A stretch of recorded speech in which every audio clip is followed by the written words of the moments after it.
Oke, assalamualaikum warahmatullahi wabarakatuh. Buat teman-teman semua, mungkin ini adalah video yang beda dari video-video yang lain.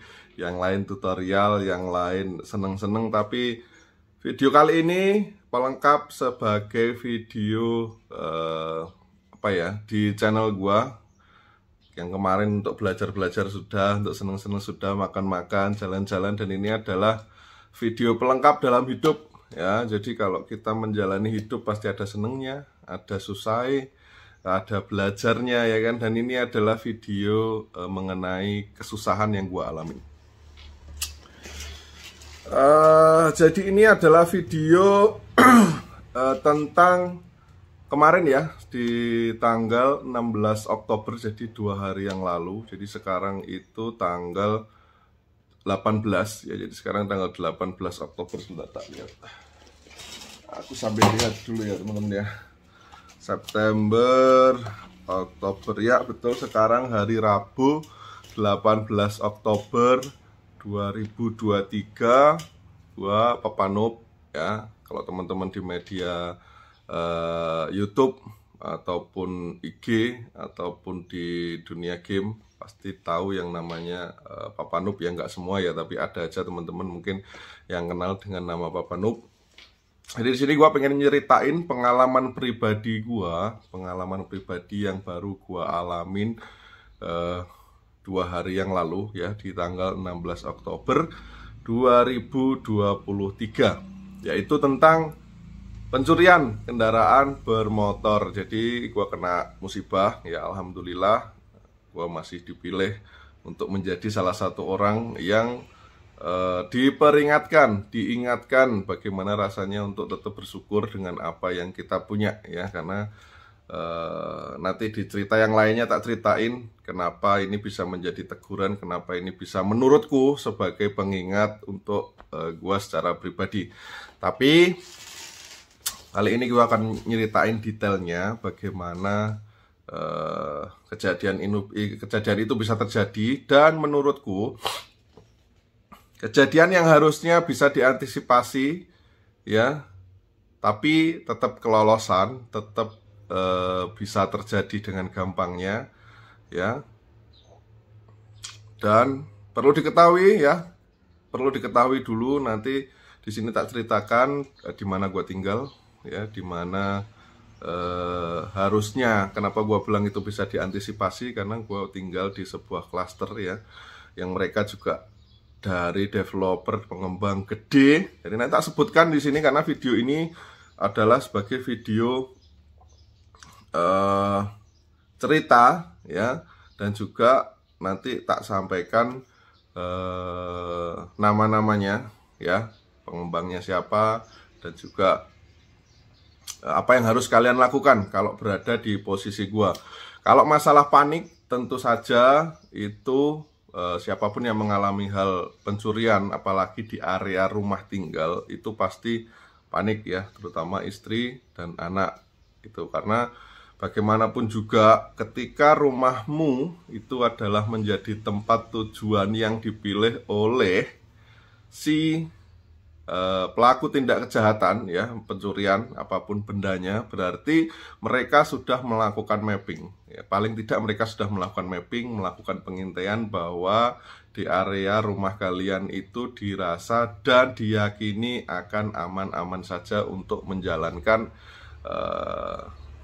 tindak kriminal tersebut ya, pencurian apapun barangnya. Mereka sudah melakukan mapping, paling tidak sehari atau 2 hari sebelumnya mereka sudah mengamati bagaimana keamanan di sekitar, bagaimana kondisi rumah, bagaimana pemilik rumah, jam berapa mereka tidur.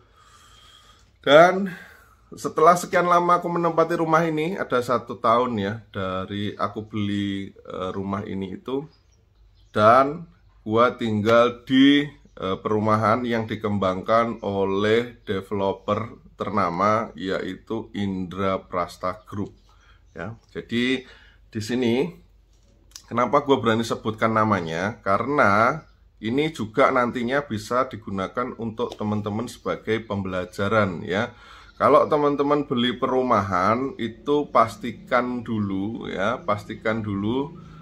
bagaimana ketika nanti kalian mau beli ya, itu kalian benar-benar simpen karena kondisinya itu sangat berguna ya. Aku dulu termasuk orang yang tidak peduli dengan begitu-begituan. Aku tidak tanya secara mendetail masalah begitu-begituan ya. Jadi dengan adanya kejadian ini, aku bersyukur banget. Istriku selalu ngingetin kalau ada nota pembayaran apapun itu, apalagi mengenai rumah, mengenai berkas-berkas kendaraan, itu disimpan dengan baik, karena kita nggak tahu suatu saat kalau terjadi apapun ya, terjadi hal buruk, bahkan itu terjadi juga pada akhirnya, itu kita punya data yang lengkap teman-teman ya. Karena di zaman sekarang ini kita harus punya data yang komplit agar bisa menyelamatkan diri kita sendiri, intinya itu. Pelajaran yang pertama itu teman-teman, kita harus simpen semua datanya secara rapi. Walaupun pada saat kalian pengen nyimpen itu mikir, ini untuk apa sih, nggak mungkin. Jangan bilang seperti itu. Semua bisa saja mungkin terjadi. Mungkin tidak hari ini, mungkin bisa tahun depan, mungkin bisa 5 tahun depan, mungkin bisa 10 tahun ke depan ya. Jadi kita lanjut saja. Aku tahun 2019 pindah dari Jakarta ke Jawa Timur ya. Lalu aku melihat-lihat rumah tempat tinggal ya, karena tempat tinggal adalah salah satu kewajiban sebagai rumah tangga untuk hidup ya. Kalau belum bisa beli ya mungkin kita ngontrak. Sebelumnya kita ngontrak di salah satu rumah, akhirnya kita memutuskan untuk beli di salah satu klaster yang dikembangkan oleh Indraprasta ya. Areanya ada di Jawa Timur, tentunya di area Pacet. Jadi kalian bisa search ya di Indraprasta Pacet View. Jadi pengembangnya adalah Indraprasta Group. Dengan kejadian ini ya, sebelum kejadian ini terjadi pun, itu banyak hal yang sebenarnya memungkinkan tindak kriminal itu terjadi.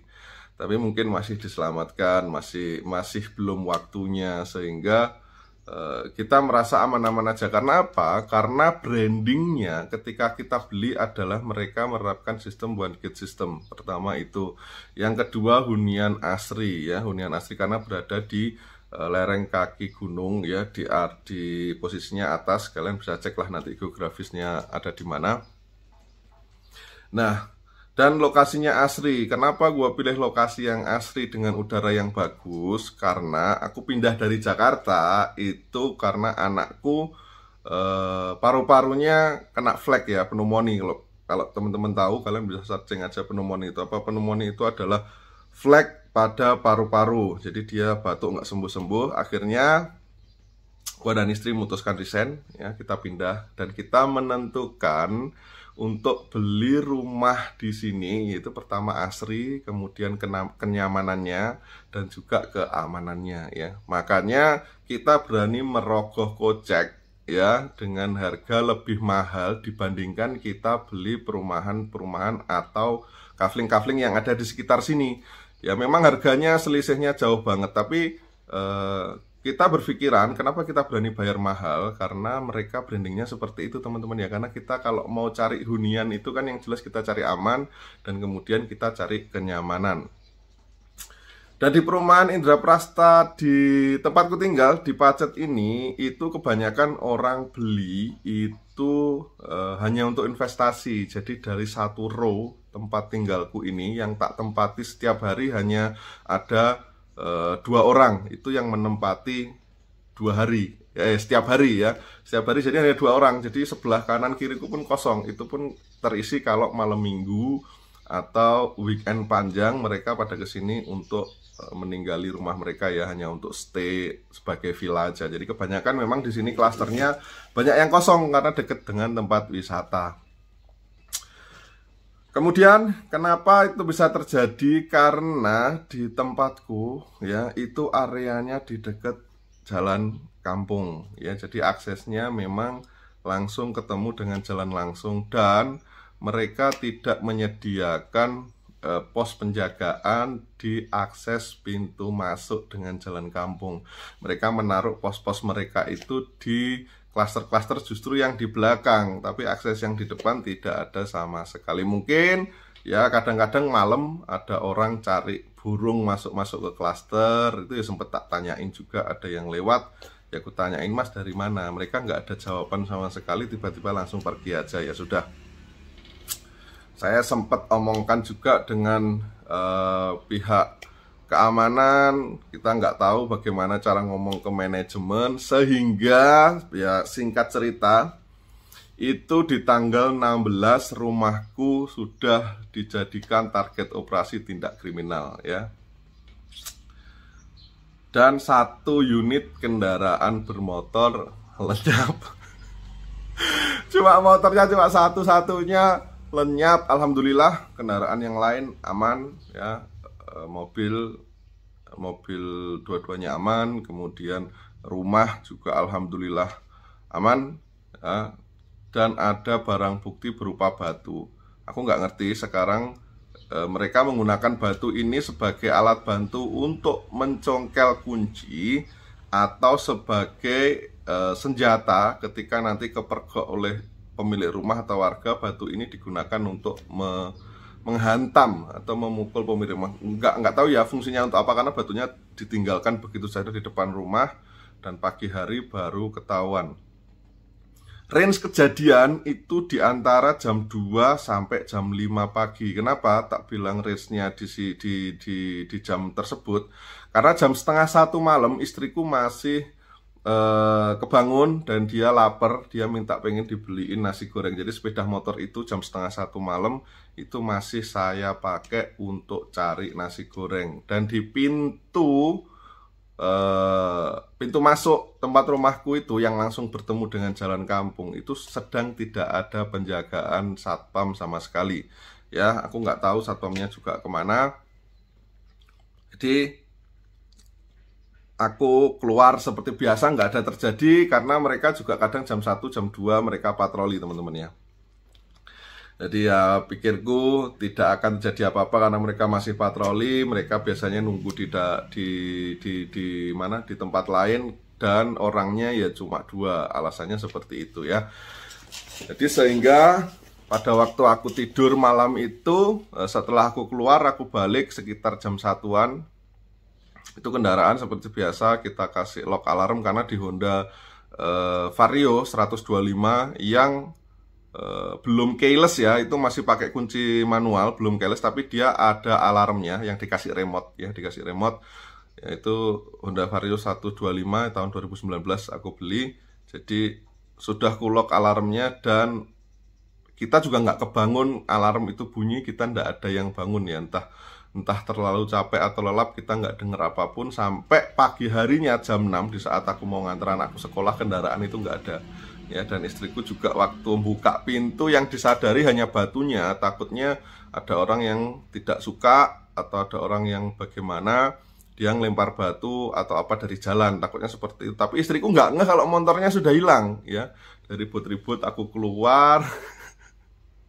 Jadi dia fokusnya ke batu, aku fokusnya ke motorku. Nah, ternyata motorku sudah nggak ada. Dan pagi itu juga aku langsung panggil satpam ya, yang biasa jaga malam di situ.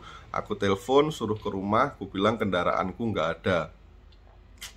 Dan satpam datang dengan tidak ada kepanikan sama sekali. Ya memang bukan kendaraan mereka ya, tapi kan mereka tugasnya menjaga dan itu disipnya mereka. Harusnya mereka ya paling nggak pura-pura lah ya panik atau apa, tapi malah menceritakan kejadian pencurian yang terjadi di klaster belakang, bahwa ada yang kecurian TV, ada yang kecurian sepeda. Kayaknya hal-hal itu hal biasa ya, ini kan jadi panik gitu loh. Sedangkan aku punya anak, aku punya istri, dan kalau tanggapan mereka hanya seperti itu, ya berarti ya sudah, aku ndak akan teriak-teriak dengan satpam, tidak akan teriak-teriak dengan pengurus yang ada di sini. Karena apa? Karena mereka pasti tidak akan bisa memberikan keputusan apapun. Ya, akhirnya aku diem, istriku juga diem. Ya walaupun dengan hati yang sedikit shock ya pagi hari itu, apalagi istriku ya perempuan ya, dia masih punya anak semata wayang dan dia juga kadang masih kerja di luar kota. Jadi pikirannya berkecamuk kemana-mana. Akhirnya aku langsung minta aku akan pergi ke Aku tanya dulu nih ke satpam, Pak, aku mau ngecek CCTV. Nah, mereka bilang nggak punya akses untuk melihat CCTV di kompleksku, nggak ada akses, nggak punya akses, dia harus nunggu orang kantor dan sebagainya, apapun itu penjelasannya. Jadi aku langsung disuruh ke kantor polisi, ya, aku langsung disuruh ke kantor polisi. Dan kupikir mereka nyuruh aku, ya aku pengennya berangkat sendiri karena aku nggak ngerti prosedurnya seperti apa ya. Tapi istriku bilang, Pak, coba diantar dong, kan situ satpamnya. Gitu loh, siapa tahu di sana perlu informasi tambahan ya. Makanya oke lah, kita berangkat sama satpam. Sampai di polsek, ternyata aku turun, beliaunya nggak ikut turun, ya sudah mungkin nunggu di depan ya. Jadi aku masuk bikin BAP ke polsek setempat ya, polsek Pacet. Aku bikin BAP dan sebagainya sampai ditanyain saksinya siapa. Saksinya istriku yang pertama, yang kedua aku sudah ngomong satpam ya. Dan juga ditanyain nama satpamnya siapa. Ya untungnya aku kenal ya dengan nama satpamnya, jadi aku bisa jawab. Tapi ditanya satpamnya di mana? Ya saya tunggu sebentar Pak, saya panggil di depan ya. Siapa tahu dia masih di depan karena tadi aku masuknya sendiri. Akhirnya aku ke depan, satpamnya nggak ada, jadi nggak ada informasi dari satpam. Dari segi satpamnya tidak ada menjelaskan apapun. Dan kita melakukan proses BAP, semuanya selesai ya. Kemudian STNK dan kunci itu diserahkan ke polisi sebagai barang bukti ya, sebagai barang bukti. Dan juga ada batu yang di rumahku tadi, kemungkinan semoga bisa dicek sidik jarinya. Tapi info dari polisi kalau permukaan benda tidak rata, itu kemungkinan besar tidak bisa dicek sidik jarinya, karena kemungkinan sidik jarinya nggak lengkap, terputus-putus gitu loh teman-teman ya. Jadi ini seperti itu. Oke, kita sudah selesai dengan pihak kepolisian. Aku sudah bikin BAP sehingga aku sudah dapat berkas BAP-nya ya. Di sini menerangkan bagaimana proses kehilangan dan sebagainya. Kemudian juga dicantumkan dicantumkan kerugian, taksir kerugian dari kendaraan tersebut ya. Terus ada juga serah terima karena STNK asliku yang dibawa, kunci asliku yang dibawa. Jadi di lembar kedua itu adalah surat tanda terima ya, tanda serah terima bahwa saya menyerahkan STNK asli dan juga kunci kepada pihak kepolisian sebagai barang bukti. Itu teman-teman juga harus perhatikan ketika menyerahkan apapun ya, apalagi surat-surat atau berkas-berkas yang penting, pastikan kalian selalu mendapatkan bukti serah terima. Supaya apa? Supaya nantinya kalau kalian memerlukan barang bukti itu kembali ya, kalian bisa tunjukkan untuk proses pengambilan karena kita ada datanya ya. Dari situ drama belum selesai. Jadi setelah aku dari kantor polisi dan aku keluar, ternyata satpam tadi yang nganter nggak ada. Aku cari, tungguin di situ nggak ada. Akhirnya aku masuk ke dalam, Pak, bisa minta tolong nggak diantar pulang. Dan kebetulan sekali mereka langsung melakukan tindak olah TKP. Jadi aku bisa pulang nih. Aku bisa pulang nebeng bareng Pak polisinya karena satpamnya nggak ada di situ. Dan ketika polisi datang ke rumahku pun tidak ada pihak dari Indra Prasta, tidak ada pihak dari satpam yang menunggu di rumahku. Jadi di rumahku tetap seperti tidak terjadi apapun. Nah itu loh ya, padahal ini klaster dengan harga yang tidak main-main teman-teman ya. Ini perumahan dengan harga yang bukan kaleng-kaleng ya. Dan juga di sini saya datang ke rumah, mereka olah TKP, kita ngobrol sama polisinya, lalu saya telepon nih yang tadi nganter aku, Pak, di mana? Ini polisi di sini mau olah TKP. Saya juga pengen lihat CCTV-nya. Ternyata yang ngurus CCTV itu juga belum ada. Kita belum dapat CCTV-nya dan itu sudah jam 8:30 ya. Jadi dari jam 6 sampai 8:30 belum ada info CCTV ya. Jadi polisinya setelah olah TKP tadi batu sebagai barang bukti juga diambil, dibawa. Selesailah nih ya, rangkaian olah TKP selesai dan kita diminta untuk sabar menunggu informasinya ya. Semoga saja bisa ketemu. Ya sudahlah, itu namanya musibah ya. Jadi kita lakukan prosedurnya secara baik dan polisinya juga cepat. Kita langsung olah TKP, Hanya saja kita belum mendapatkan petunjuk mengenai pelaku dari bentuk fisik dan sebagainya, karena di rumahku belum dipasang CCTV. Jadi hanya mengandalkan CCTV yang ada di perumahan, ya, di tempat pintu masuk. Oke, polisinya pulang, saya ngobrol sama satpamnya. Oke Pak, ini gimana? Ya kita nunggu Pak, nanti kabarin aja ya jam berapa saya bisa lihat CCTV-nya. Kabarin aja saya bisa lihat CCTV-nya jam berapa. Dan nggak ada kabar sama sekali dari pihak mereka kapan mau lihat CCTV-nya, kapan mau ngecek datanya. Tidak ada kabar sama sekali. Jadi saya sebagai korban tetap perlu nge-push, Pak, saya pengen lihat CCTV ini, saya pengen lihat aja sih orangnya kayak apa. Saya pengen tahu aja, siapa tahu aku nanti kenal, siapa tahu aku tahu orangnya, ya kan? Siapa tahu rekan-rekan atau teman-temanku tahu orangnya. Kalau ada CCTV aku bisa ngecek. Ya enak, tapi nggak ada. Dia ada WhatsApp-nya jam-jam 10-an, setengah 10 atau jam 10, aku lupa tepat waktunya ya. Aku tanya bagian apa sih, bagian teknik ya, yang ngurusin yang ada di sini. Mas, gimana, jam berapa mau lihat CCTV, aku mau ikut. Dan dijawab kalau CCTV-nya nggak ngerekam.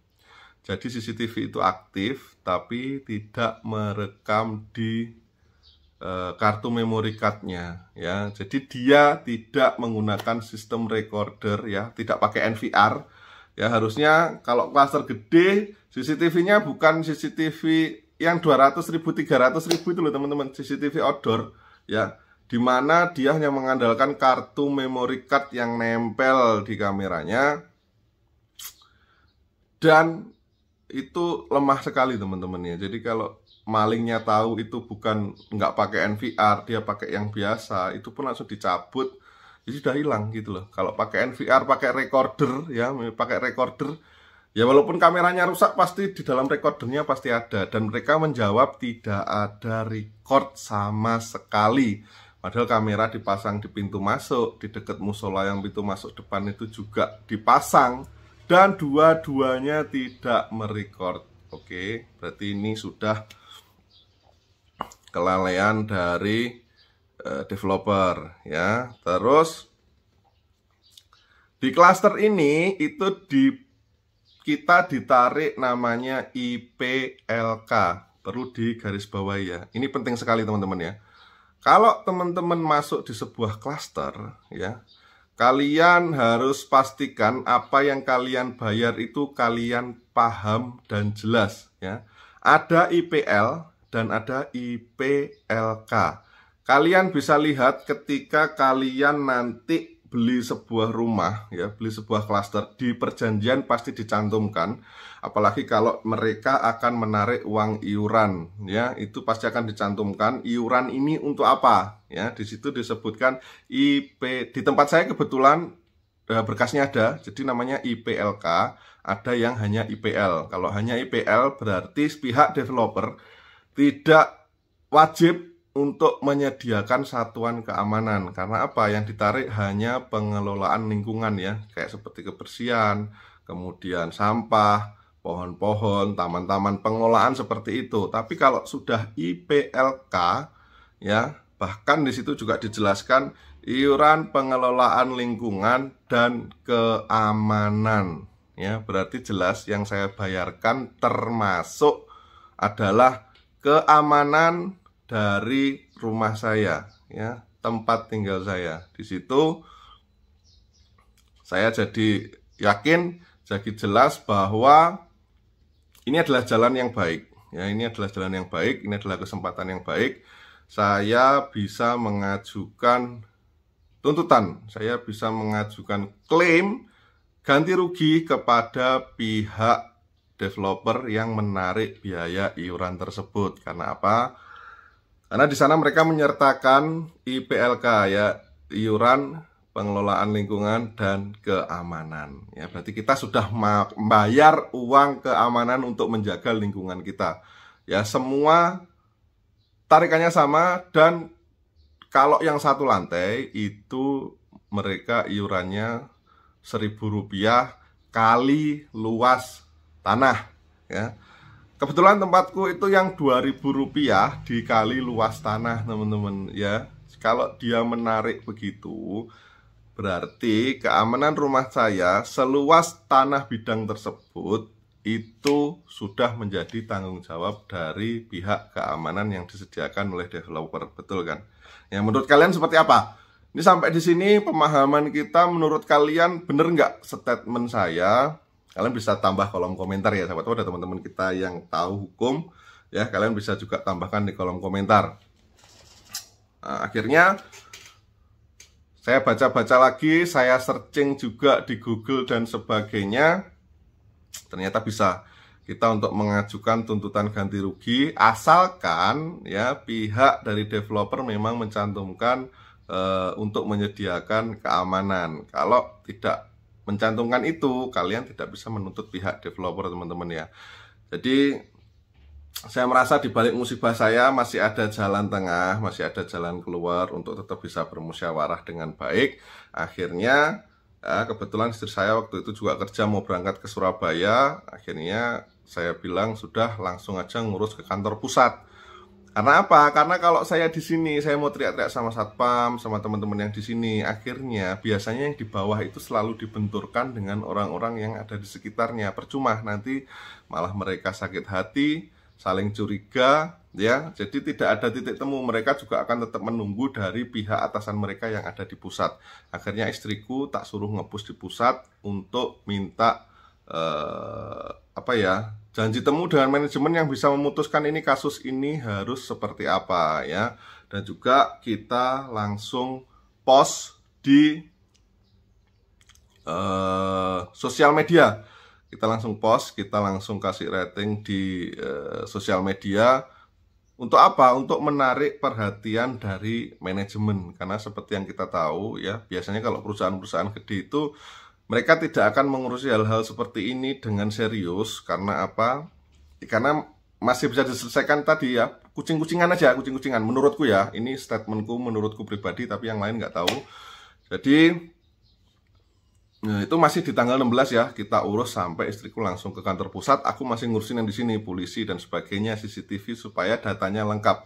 Jadi kita bekerja sama untuk mendapatkan informasi yang baik dan komplit dan penyelesaian yang baik-baik saja. Jadi istriku ke sana juga tidak ada yang nemuin, katanya semua dinas luar, semua lagi sibuk ya. Jadi yang sibuk bukan hanya teman-teman yang ada di kantor pusat Indra Prasta, tapi kita sebagai korban juga sibuk menyiapkan hal-hal, kita punya kerjaan yang lain. Tapi ya supaya ini cepat selesai, makanya kita langsung push saja sosial media, sehingga pada akhirnya mungkin dengan sosial media mengganggu reputasi mereka ya. Akhirnya kita dapat attention nih, kita dapat perhatian dari pihak mereka, mereka langsung meeting dan sebagainya, pihak keamanan ataupun manajemen, aku nggak ngerti ya bahasanya seperti apa. Istriku di sana dijanjikan 1 atau 2 hari akan diberi keputusan mengenai pertemuan dengan pihak manajemen mereka untuk membahas ganti rugi yang saya ajukan ya. Sebagai kelalaian itu tadi, dengan modal saya sudah membayar, saya sudah ditagih untuk pembayaran IPLK ya, keamanan dan juga iuran lain-lain itu tadi, dan juga CCTV yang mereka sediakan itu tidak merekod atau tidak berfungsi secara baik ya. Berarti sudah ada kelalaian banyak yang dilakukan oleh pihak developer dengan apa yang ditagihkan ke kita.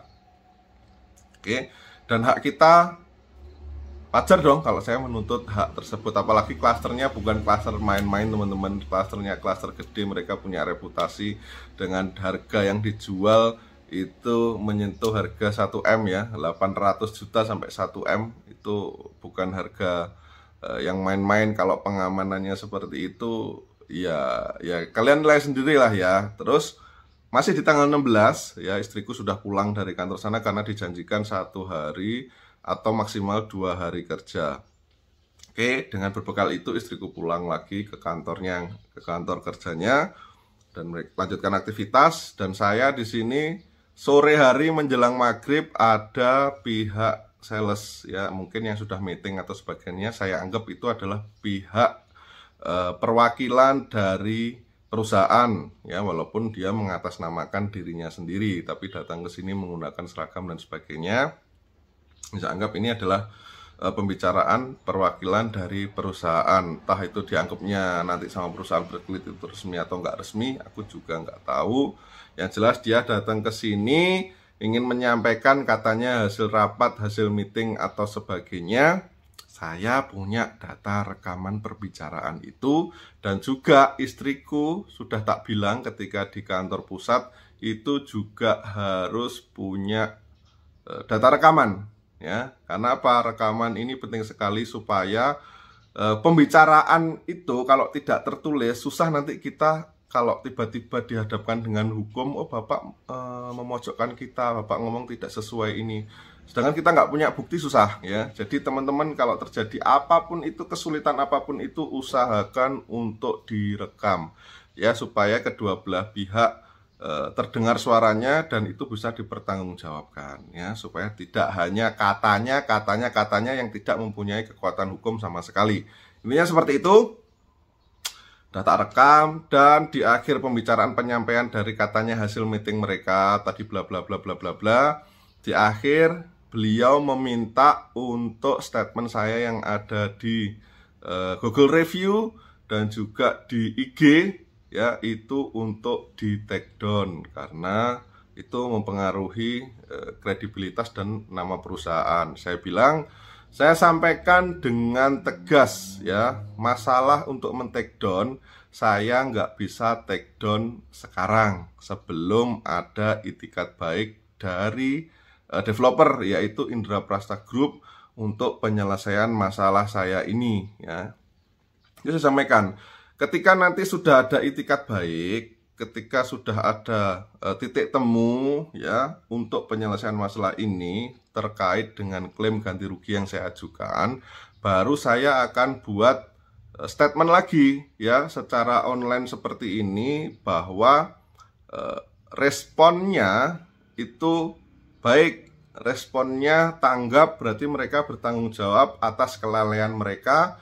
Berarti mereka melakukan perbaikan apa yang dilakukan perbaikan itu akan saya sampaikan. Kita akan fair, kita akan baik-baik aja. Itu adalah tuntutan kita untuk memberikan keamanan setelah kejadian ini apa, ditingkatkan keamanannya, dibuatkan pos, pagar dan sebagainya, sistem keamanan yang lebih ketat, CCTV dan sebagainya. Ya, dari saya pribadi juga akan menyediakan CCTV di area rumah saya sendiri sebagai second ya, sebagai double keamanan setelah kejadian ini. Kemudian tuntutan ganti rugi ya, dan itu dijanjikan di tanggal 18 Oktober ini. Jadi video ini saya buat bukan di saat tanggal 16 atau 17, tapi di saat tanggal 18 sebagai apa? Sebagai reminder saya sendiri dan juga sebagai pengingat atau cerita pelengkap dari channel saya ini ya. Ada cerita seneng, makan-makan, kemudian ini cerita susah juga tak bagikan ke teman-teman semua supaya apa? Siapa tahu teman-teman mungkin mengalami ya, atau jangan sampai mengalami hal-hal seperti ini, semoga saja. Tapi kalau ada teman-teman yang mengalami, kalian bisa referensikan video ini bagaimana cara menyikapi developer ya. Kalau kalian ditagih iuran atau apapun itu, mungkin ada yang belum tahu, kalian bisa ajukan gugatan permintaan penyelesaian ke pihak developer. Karena apa? Yaitu karena tadi mereka menjanjikan untuk menyediakan satuan keamanan ya di klaster ini, sehingga sampai kelolosan seperti ini berarti apa yang kita bayarkan itu ya hanya sekedar bayar, tapi hak kita tidak dipenuhi sebagai customer, sebagai penghuni, dan resiko yang ditimbulkan sangat berbahaya teman-teman ya. Untungnya saya tetap bersyukur. Kenapa saya tetap bersyukur? Karena masih kehilangan kendaraan, jadi keluarga masih aman, rumah tidak ada yang tindak perusakan, mobil yang di sebelah-sebelahnya juga tidak ada perusakan, jadi murni hanya kendaraan tok yang dibawa. Aku masih tetap alhamdulillah tetap bersyukur ya, walaupun hati agak nyesek ya, tolong ya. Jadi kita kemana-mana harus mobilitasnya sedikit terganggu. Semoga hari ini seperti yang dijanjikan, kita bisa ketemu dengan pihak developer ya, pihak yang bisa memberikan keputusan mengenai permintaan klaim ganti rugi saya ya, yang diakibatkan oleh kelalaian dari satuan pengamanan yang mereka siapkan. Entah itu kekurangan orang, entah itu CCTV-nya tidak berfungsi. Klaster segede ini ya, dengan harga yang tidak main. Sekali lagi, kenapa saya selalu menyinggung harga yang tidak main-main? Karena kita sudah berusaha mengeluarkan atau merogoh kocek segede itu ya. Kita memilih klaster ini karena kita pengen keamanannya dan pengen kenyamanannya. Sebenarnya kalau kita beli di sekitaran sini yang lebih murah banyak ya, tapi itu tadi kembali lagi bahwa kita sudah memilih sesuai dengan branding mereka, aman, nyaman ya, one gate system dan sebagainya. Akhirnya ini adalah pilihan yang terbaik, dan aku tetap berharap semoga tidak ada yang mengalami kejadian seperti ini ya, entah teman-teman dimanapun itu. Dan yang kedua, semoga juga dari para developer-developer di luaran sana juga mohon diperhatikan para penghuninya, apalagi kalau kalian itu menagihnya adalah IPLK ya, bukan hanya pengelolaan lingkungan tapi keamanan juga. Apalagi kalian brandingnya itu menjual keamanan, menjual perumahan yang terorganisir dengan baik, tersistematis ya. Tapi kalau kejadian seperti ini terus tidak ada pertanggungjawaban, aneh ya. Saya ditagih walaupun kita telat bayar ya.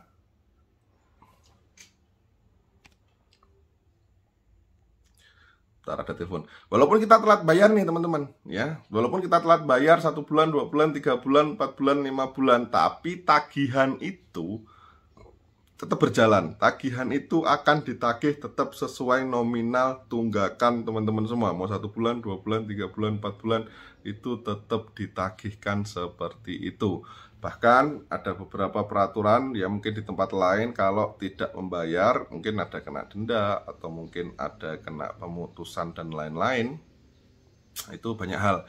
Yang jelas kita sudah bayar, kita sudah ditagih seperti itu, kita sudah buat perjanjian seperti itu, maka saya berhak menagih hak keamanan saya, sehingga supaya tidak kedepannya tidak terjadi dengan penghuni-penghuni yang lain ya. Semoga video ini bisa bermanfaat. Cerita ini masih belum komplit karena apa? Karena saya masih menunggu hasil akhir ya. Jadi nanti saya akan bikin video selanjutnya, bikin video nextnya ya. Itu seperti apa? Kalian bisa tunggu aja ya penyelesaian. Ada yang tanya nanti penyelesaiannya gimana, seperti apa, pengajuannya seperti apa. Nanti tak buatkan video ketika semua masalah ini sudah selesai.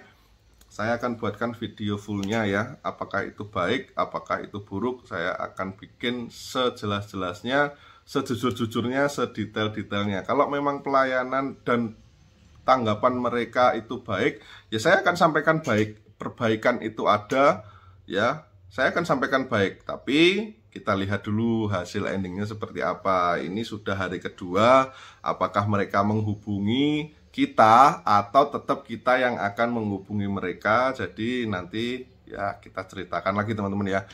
Terima kasih yang sudah mendengarkan cerita ini, walaupun agak muter-muter karena ceritanya tidak tak tulis ya, tidak tak urutkan, tidak sistematis. Jadi tak ceritakan apa yang menurutku, yang ada di otakku, yang tak alamin, tak ceritakan. Intinya ini adalah video sedih ya, video musibah. Semoga teman-teman semua yang melihat ini dijauhkan dari segala musibah apapun ya, dimudahkan rezekinya ya, dijauhkan dari segala mara bahaya yang ada di sekitar teman-teman semua.